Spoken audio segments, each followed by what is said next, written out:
Nature Shade changes the nature of biology. It doesn't change the nature of a rock. It doesn't turn things into other things. It doesn't transmute things. It doesn't make gold out of lead. It is not a philosopher's stone. It affects biological systems. Usually people use it to stretch out their limbs, get taller, or bend the shape of branches and leaves and grass and stuff. Like if you're crossing through the woods and you need to clear out some stuff, you can use Nature Shade to help you. That's the basic stuff. Nature Shade, over a period of time, changes the biology of the user. Depending on how it's used, it changes your biology.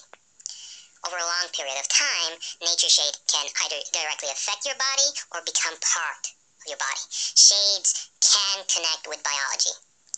And over many generations, people living in a shade-rich environment will get Nature Shade into their system, and that Nature Shade changes them. You can have minotaurs and centaurs. Purely through mythological belief systems and Nature Shade in your system. This is a key component of the shade versus magic aspect of this world, because shade and magic can easily be mistaken for each other.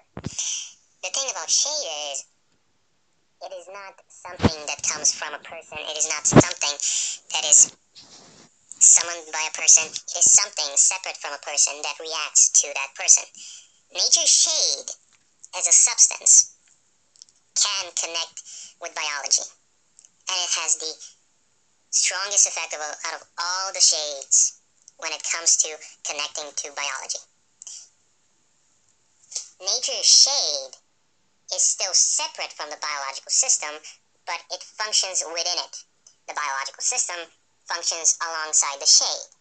You can be changed as a result of exposure to this Nature Shade over many generations, but Nature Shade can either, it doesn't come from you. You don't create Nature Shade by having kids. It can connect to an organism. If an organism is directly dependent on Nature Shade is required to keep that organism going. And its effects not only change the shape of your hand, the amount of hair growing out of your hand, it can basically restructure your organs. You become something else. You become a different species, essentially. It's like hyper-energized evolution in a simplistic sort of way. But, like evolution, there are rules to what can happen and what cannot happen. You don't just suddenly develop organs that have never existed in your evolutionary chain. You don't just suddenly gain the ability to turn into sand. You don't become a Spider-Man or something. You are born different from your parents because your parents have been affected over many generations, over many years by the shade, and the generation of parents they had were more human than they are right now. They are still, in essence, human. They're more like different shapes of human. Their physiological components are the same, but they express themselves differently, and sometimes old genomes are reactivated and newer genomes are deactivated, and learn biology, is what I'm saying.